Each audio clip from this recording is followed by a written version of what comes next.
Okay guys, message for Virgo. Kung kayo ay Virgo, this is for you. Sa mga Virgo guys. And ngayon is April 30.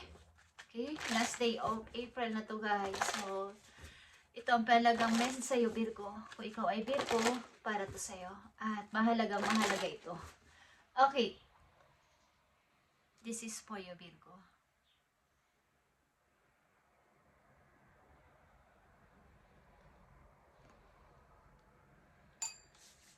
Okay, guys.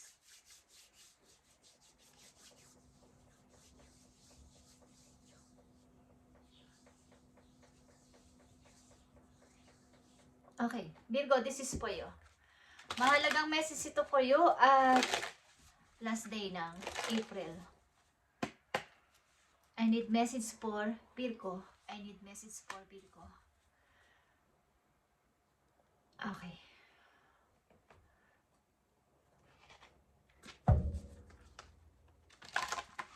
Mahalagang sabihin mo ang iyong mga nararamdaman, Virgo, at huwag mong sarilinin.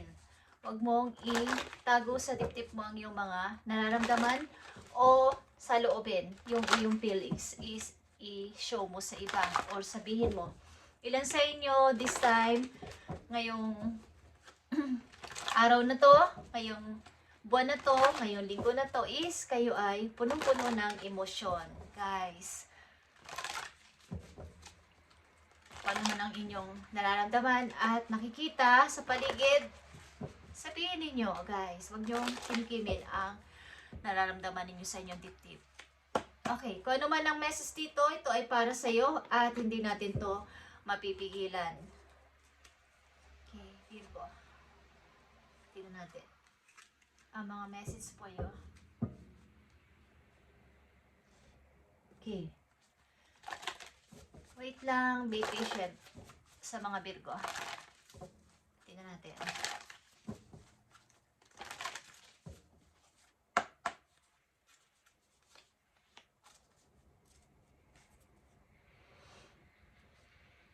Huwag ka mag-alala, maraming susuporta sa iyo kung nasa ka mang lugar ngayon, Virgo. Maraming mga sumusuporta o susuporta sa iyo sa paligid. So, huwag kayong mag-alala. Guys, titignan natin ang kapaloob sa message na to. I need message for Virgo. Please, I need message for Virgo. I need 2 message dito. So, may mga gusto kang kalimutan. Okay? Parang ibaon sa limot, wag nang balik-balikan o wag nang balikan talaga. As in, gusto nyo nang i-forget ng tuluyan. Parang ibaon sa limot. Katulad ng pag, yung ilang area sa loob ng, parang sa body mo is gusto mong, kung alin dun yung ayaw mo na, is gusto mo nang kalimutan at ibaon na lang sa limot. Pero parang, paulit-ulit itong nararamdaman mo. Okay? Gusto mong maging malaya or yung parang ipanganak muli, yung parang maging zero again at buuin ang sarili sa iyong sariling pamamaraan. Parang gusto mong maging, parang may yung salitang, kung ako'y isisilang ulit, is gusto kong i-fix ang lahat-lahat na nangyari sa mga nakaraan ko mula nung aking pagkabata. Okay. So Virgo, tingnan natin ang unang message for you. Be proud of yourself, Virgo. Ano man ang iyong kinalalagyan sa ngayon, ano man ang iyong na-achieve sa buhay, nagtatagumpay ka man o matagumpay ka, is maging proud ka. Huwag mong maliitin o huwag mong sabihin na ganito ka, ganyan ka. Is maging proud ka sa iyong sarili na na-achieve. Kung ano man yan. Emotional ka, okay? Ito ay the star. Virgo, a dream come true. Believe in yourself. The end of the difficult situation. So kung may mga sitwasyon kayong napakahirap na pinagdadaanan o napagdaanan is, ito ay talagang magkakaroon na ng solusyon. Okay? Difficult situation meron kayong pinagdadaanan. Kaya sabi ko, kayo ay emosyonal. At maraming itinatago sa iyong dibdib, sa iyong puso, na hindi mo ma-confess o hindi mo sabi o may reveal sa iba sapagkat sinasarili mo ang iyong feelings, ang iyong nararamdaman. Ito man ay galit ka, naiinis ka, masaya ka, wala kang mapagsabihan. But, kung ikaw ay may pangarap at natupad na o natutupad na pakunti-kunti is maniwala ka na ikaw yon. Maniwala kang ginawa. Nangyari yon dahil sa iyong kagalingan. Okay? Magbilib ka sa iyong sarili. Tingnan natin, Virgo. Mahalagang message ito po yun. Nakikita mo tong transformation. Bilang isang ikaw ay marami nang nagbago sa iyong buhay. Parang katulad nito, guys. A fresh new way of living emerges. Sabihin nito bilang isang parang pagpapalit ng katulad ng death, okay? Katulad ng sinabi ko kanina.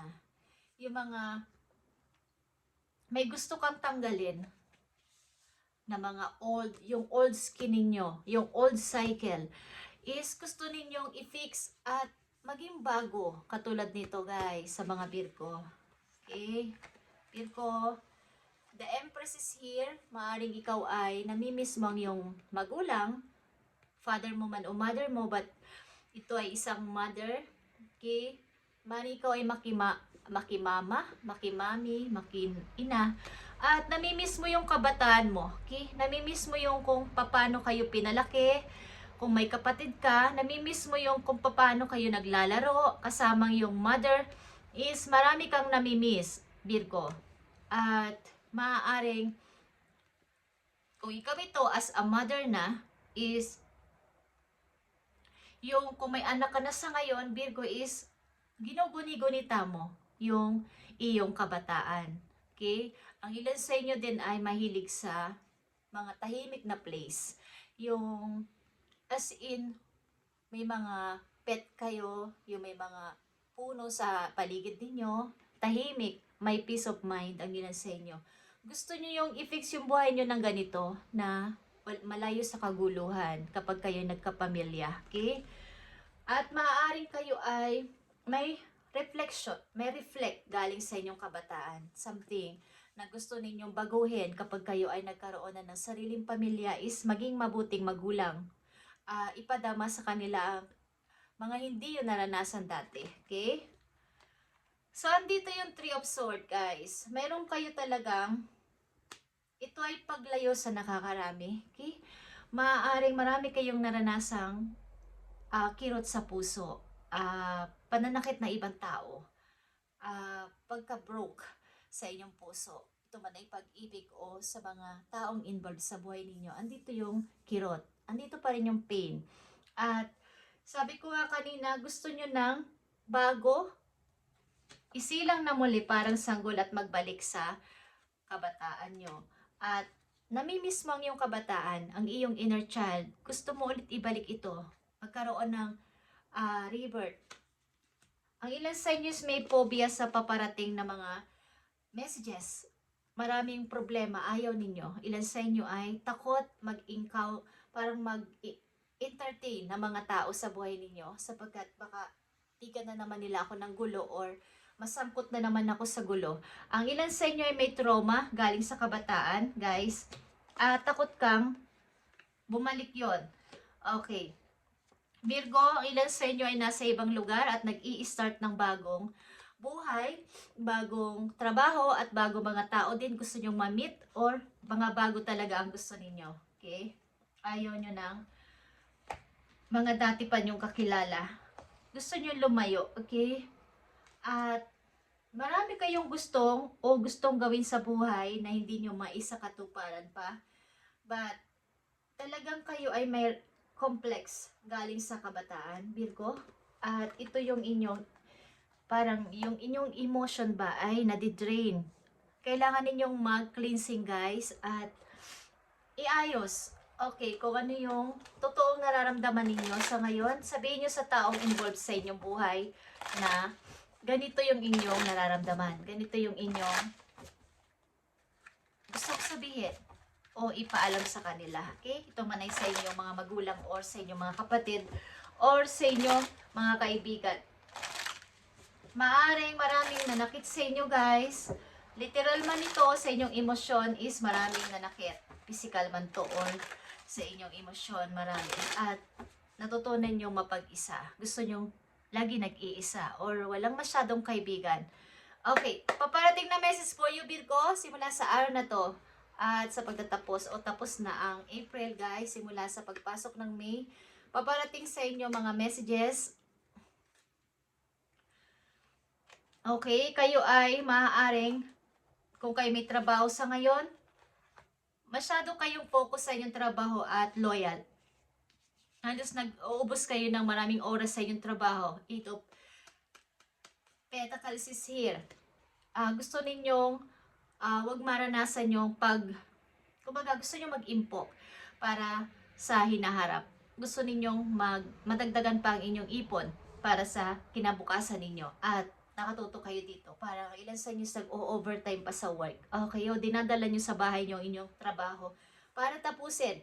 Loyal kayo at napaka palatrabaho. Okay, dito kayo nakafocus. Okay, Virgo, Queen of Swords, talagang kayo ay gusto ninyo mas gusto ninyo marami kayong time na mag-isa kaysa makihalubilo at makipag-date, makipagkaibigan, makipag-party-party. Is gusto nyo yung mas nag-i-enjoy kayo at nakakapag-isip kayo ng maraming, kumbaga nakakapag-isip kayo ng mga bagong idea kapag kayo ay madalas nag-iisa kaysa maraming tao.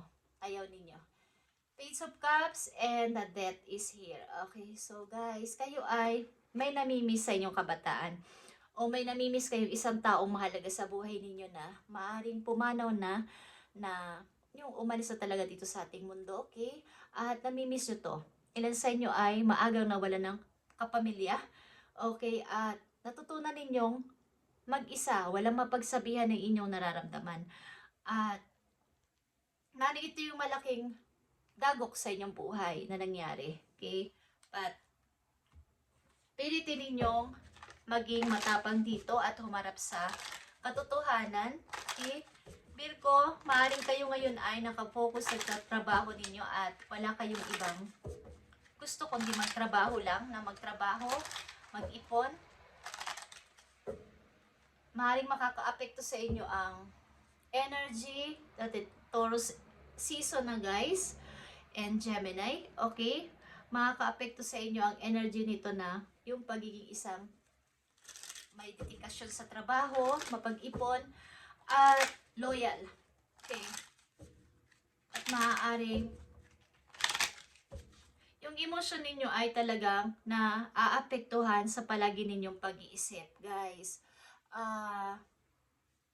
Ilan sa inyo ay namimiss ang kabataan. Namimiss ninyo ang inyong kabataan, kung ano ba nangyari sa inyo nung kabataan ninyo at okay, guys. About ito sa inyong sarili talaga. Believe in yourself. Self-love is here para sa mga Virgo. You will find great power and focusing on the positive aspect, Virgo, of yourself. There is a deep wells of untapped inner power and letting go or negative self-talk. So, huwag niyong panatilihin kayo palagi talaga nag-iisa at nakakaisip ang ilan sa inyo ng mga negative na pag nag-o-overthink kayo sa mga bagay-bagay. Kailangan may nasasabihan kayo ng inyong mga nararamdaman, maging masaya man kayo o malungkot o nahihirapan sa sitwasyon ninyo, kailangan ninyo ng kausap, guys. Okay? Virgo, ito ang inyong mahalagang message ngayong katapusan ng April at pagpalain kayo ni God sa inyong ginagawa.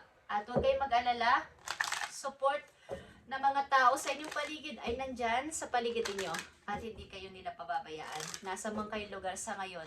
Okay? Tingnan natin at silipin natin ang last message sa inyo sa inyong pag-ibig, guys. Sa inyong pag-ibig kung kayo ay umiibig dito. But nakikita ko dito sa inyong message ay kailangan ninyo ang pag-focus sa sarili. Ano ba talaga ang inyong totoong nararamdaman? Maaring kayo ay walang masyadong friend at nakafocus sa work. Work. Ang mga Virgo na nandito sa reading at madalas mag-isa. Maraming iniisip, lalo na nung kabataan pa nila. Namimiss nyo ang inyong mother or father, guys. Ang inyong family. Okay, nandito ang temptation sa inyong pag-ibig.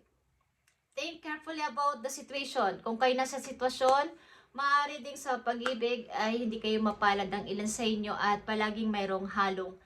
Kung hindi sa iyo o sa karelasyon mo is mayroong something na hindi maayos na relasyon kapag dating sa pag-ibig. Okay, Virgo, kaya kayo ngayon ay nanditong Virgo ay single, guys, at nakafocus sa work. Okay, Virgo, ito ang inyong message. Kailangan ninyong bumilib sa inyong sarili at huwag nyong i-down ng inyong sarili, guys. Ano man ang nangyari sa mga nakaraang taon sa buhay ninyo, hindi man kayo nagtagumpay is maniwala pa rin at maniwala kayo sa inyong sarili na kayo ay muling aangat. Okay? Muling magta-transform like this. Okay, guys. Thank you, Virgo, and God bless.